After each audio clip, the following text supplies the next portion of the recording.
Wheat Referendum 1963. Department of Agriculture referendums violate American constitutional principles, and they are rigged and influenced by officialdom to produce results which officialdom desires. A small minority of American wheat farmers vote to impose compulsory wheat controls and subsidies on all farmers.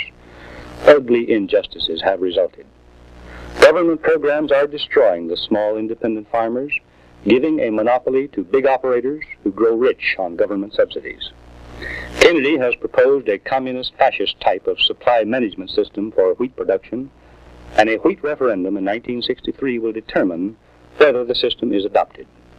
Independent farmers are trying to turn out a no vote, but the resources of the federal government are mobilized to produce a yes vote. Farmers need the help of all Americans who care. That is a summary of my report on Wheat Referendum 1963. The full report after a message from my sponsor. The Agricultural Adjustment Act of 1938, as amended, provides for referendum voting among farmers.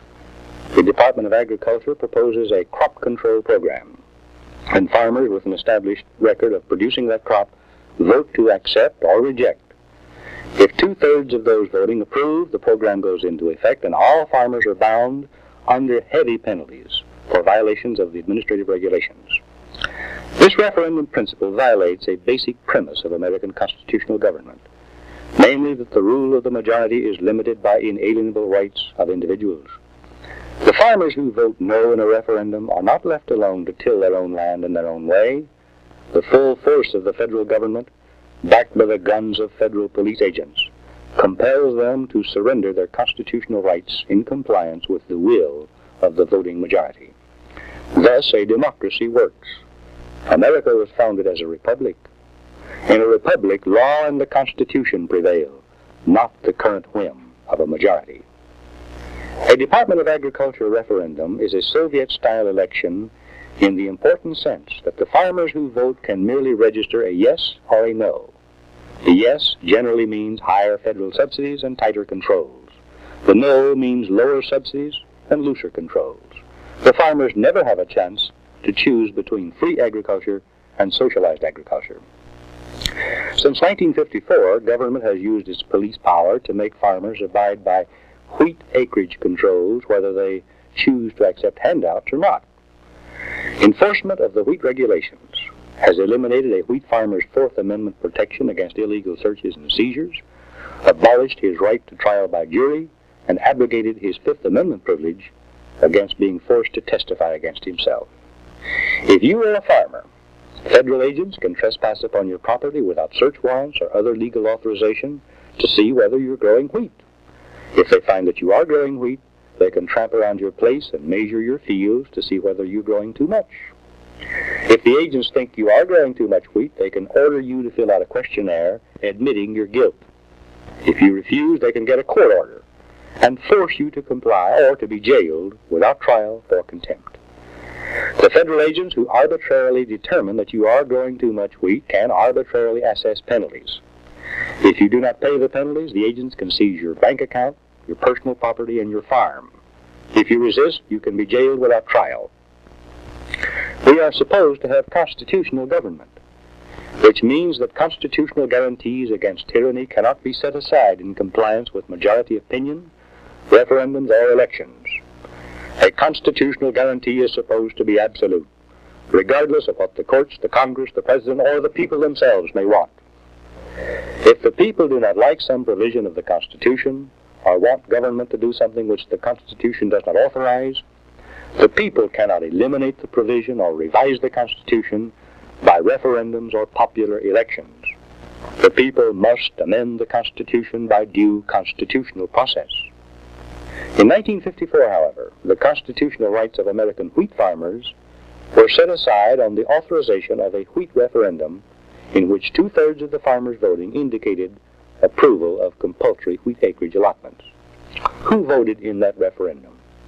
Relatively few individuals, and many of them were not farmers in the sense that they were men who lived and worked on farms. The Department of Agriculture's arbitrary rules about eligibility excluded all wheat farmers who had been refusing to participate in the government programs, gave the vote to the minority who wanted controls and subsidies.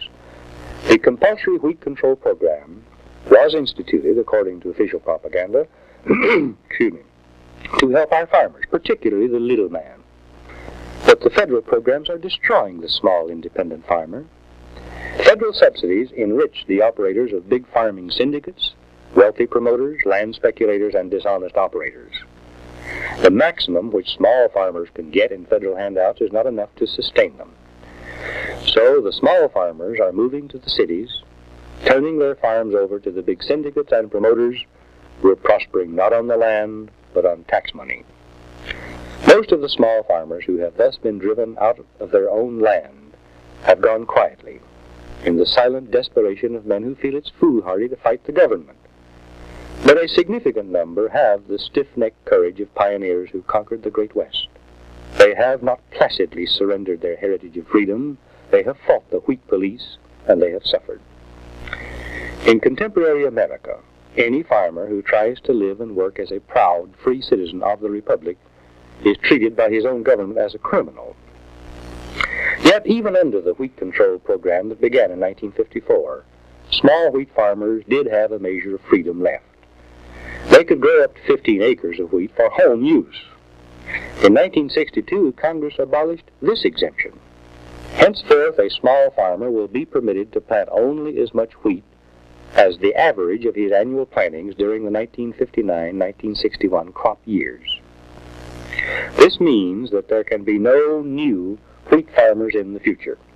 Wheat farming is frozen, limited to those already in the business. Small farmers who, for any reason, during the 1959-61 base years planted only 2 or 3 acres of wheat will be forever barred from planting any more than 2 or 3 acres. Big operators who were planting hundreds of thousands of acres under federal subsidies during 1959-1961 can continue planting that much. In 1961 and 1962, President Kennedy asked for a farm program built around the supply management system, which is basically the same as the fascist system which existed under Mussolini in Italy, and not greatly different from the collective farming in communist countries. Congress refused, but in 1962 authorized the Secretary of Agriculture to conduct a wheat referendum in 1963 to determine whether the supply management system shall be adopted for wheat.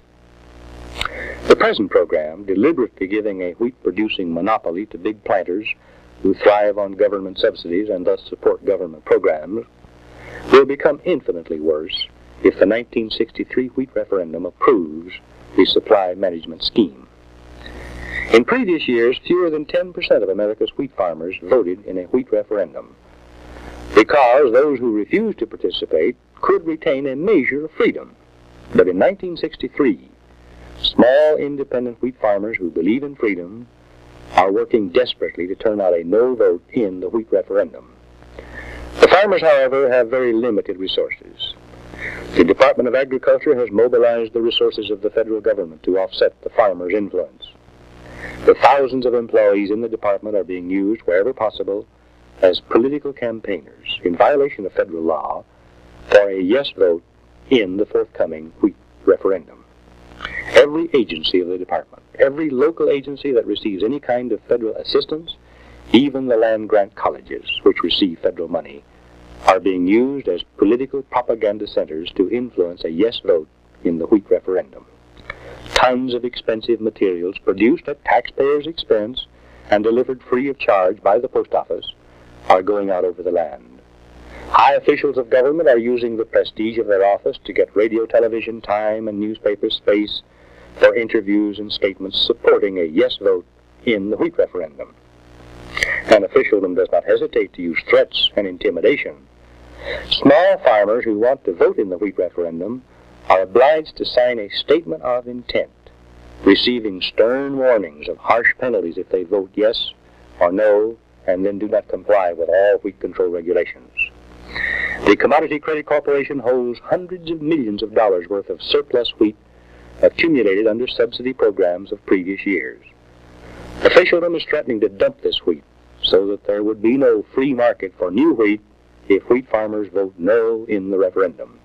On the other hand, Farmers are promised high prices and guaranteed incomes if they vote yes.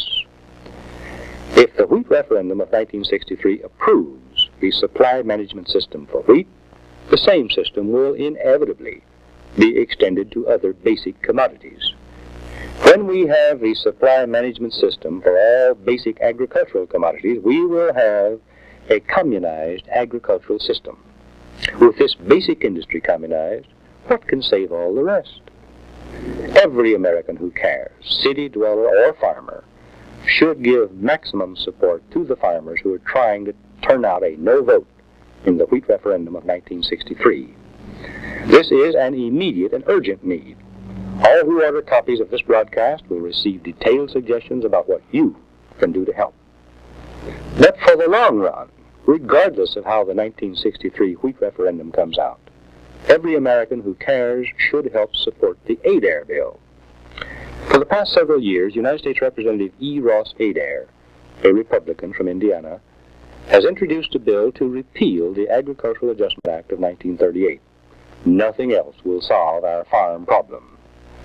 The Adair bill would leave farmers freedom to farm. It would eliminate the vast cesspool of corruption which government subsidies and controls have created, and it would save the American taxpayers approximately $5 billion a year. I am Dan Smoot. Goodbye. God bless you. For a printed copy of this broadcast, send 25 cents to Dan Smoot, Dallas 14, Texas, and ask for 401. Wheat Referendum 1963. 6 copies, $1.